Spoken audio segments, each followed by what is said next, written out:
बॉम्बे की जीवंत सड़कें जीवन से स्पंदित होती हैं, जो स्वतंत्रता के वादे की फुसफुसाहट के साथ बुनी हुई दैनिक दिनचर्या का एक सिम्फनी है। भीड़ के बीच उषा मेहता अटूट संकल्प के साथ आगे बढ़ती हैं। उनकी तेजस्वी आंखें परिवर्तन की कगार पर खड़े राष्ट्र भावना को दर्शाती हैं। उसकी उद्देश्यपूर्ण पदचाप भीड़ भाड़ वाली सड़कों पर गूंजती है। हर कदम उभरते स्वतंत्रता आंदोलन के प्रति उसकी प्रतिबद्धता का प्रमाण है। उषा एक राष्ट्र के भाग्य की कुंजी रखने वाली मुलाकात की ओर जाते हुए भूल भुलैया वाली गलियों से गुजरती है। हवा प्रत्याशा से भर जाती है। Please do subscribe, share, like and comment. आशा और चिंता का भार हवा में भारी है। एक स्पष्ट तनाव जो हर दबी हुई बातचीत और गुप्त नजर के महत्व को रेखांकित करता है।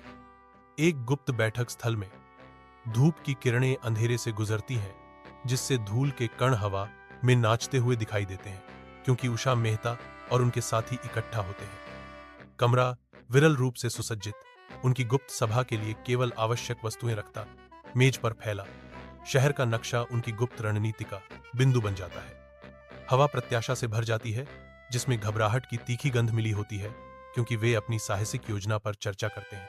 वे एक गुप्त रेडियो स्टेशन स्थापित करने की योजना पर चर्चा करते हैं, जो ब्रिटिश सेंसरशिप को बायपास कर सकता है।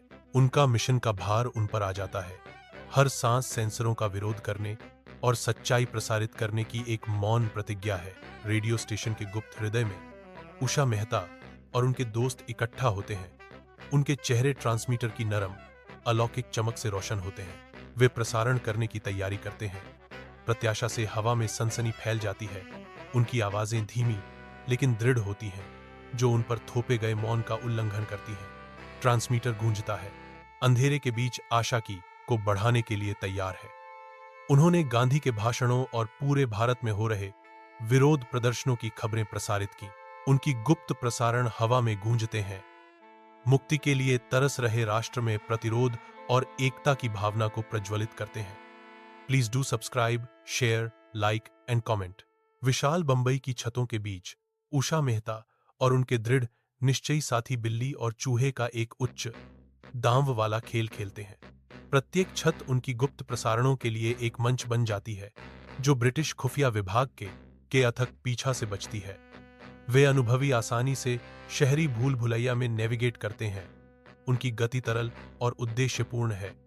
उनका रेडियो स्टेशन हर स्थान के साथ बदलता है, धूप से भरी छतों से लेकर गुप्त बेसमेंट तक। बॉम्बे की छतें उन्हें अस्थायी शरण देती हैं, जो हमेशा मौजूद खतरे से थोड़ी राहत दिलाती हैं।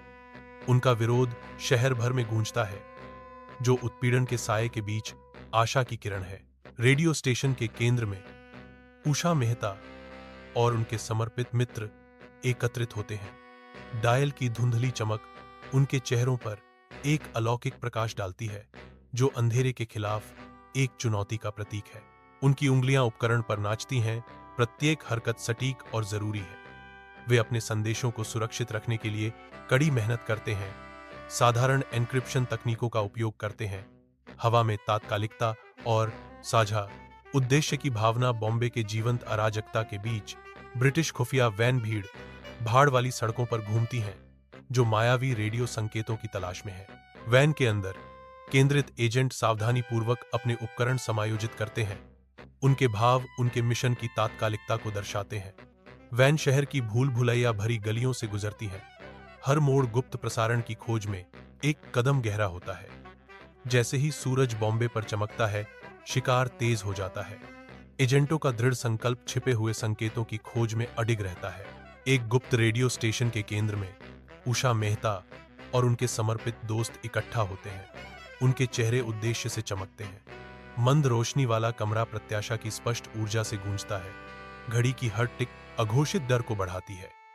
उषा और उसकी टीम एक महत्वपूर्ण प्रसारण की तैयारी करते समय हवा में एक विद्युतीय तनाव महसूस करती है। प्रत्येक समायोजन, प्रत्येक फुसफुसाया हुआ शब्द उनके मिशन का भार वहन करता है। उनकी एकता बढ़ती हुई अंधेरे के खिलाफ एक ढाल है। अदृश्य, अनसुनी ब्रिटिश खुफिया जानकारी करीब आती है, छोटे से कमरे पर लंबी छाया डालती है। उनकी उपस्थिति एक आसन्न खतरा है। रेडियो स्टेशन गुप्त गतिविधि से गूंजता है। इसकी हवा प्रत्याशा और जोखिम से भरी हुई है। अचानक दरवाजा खुलता है और कमरा वर्दीधारी ब्रिटिश पुलिस से भर जाता है। प्रसारण अचानक बंद हो जाता है, जिसकी जगह आसन्न गिरफ्तारी की भारी चुप्पी छा जाती है। उषा मेहता और उनके दोस्तों के चारों ओर अराजकता फैल जाती है। उनके चेहरे विद्रोह और डर का मिश्रण दर्शाते हैं। हथकड़ी क्लिक करके बंद हो जाती है, जो उन्हें अंतरात्मा के कैदियों के रूप में सील कर देती है। ठंडी रात में उन्हें ले जाया जाता है। रेडियो स्टेशन अब शांत है, उसकी आवाज अस्थायी रूप से शांत हो गई है। जेल की अंधेरी दीवारों में उषा मेहता यातना सहती हैं। उनकी आत्मा अटूट है। उसका चेहरा, हालांकि पीला है, दृढ़ संकल्प को दर्शाता है। पीड़ा के बावजूद वह अपने साथियों को धोखा देने से इनकार करती है। उसके माथे पर पसीना चमकता है, जो उसकी पीड़ा का प्रमाण है। उसकी आंखें विरोध से चमकती हैं। यातना के सामने अडिग उसकी चुप्पी किसी भी स्वीकारोक्ति से अधिक जोर से गूंजती है। अदालत उषा मेहता का इंतजार कर रही है। जैसे ही उन्हें ले जाया जाता है, उनकी उपस्थिति तुरंत ध्यान आकर्षित करती है। न्यायाधीश की आवाज सन्नाटे को चीरती है, फैसला सुनाती है। 4 साल। वाक्य का भार हवा में भारी होकर लटक रहा है। उषा मेहता अटूट संकल्प के साथ अपनी नियति स्वीकार करती हैं। उनकी आत्मा अदम्य है। 1946 में बॉम्बे के हलचल भरे दिल में उषा मेहता जेल के दरवाजों से बाहर निकलती हैं, जिसका स्वागत चेहरों के सागर से होता है। भीड़ आगे बढ़ती है। उनकी जयकार शहर की सड़कों पर गूंजती है, क्योंकि वे उषा का जश्न मनाते हैं। उषा अभी स्वीकृति में हाथ उठाती है।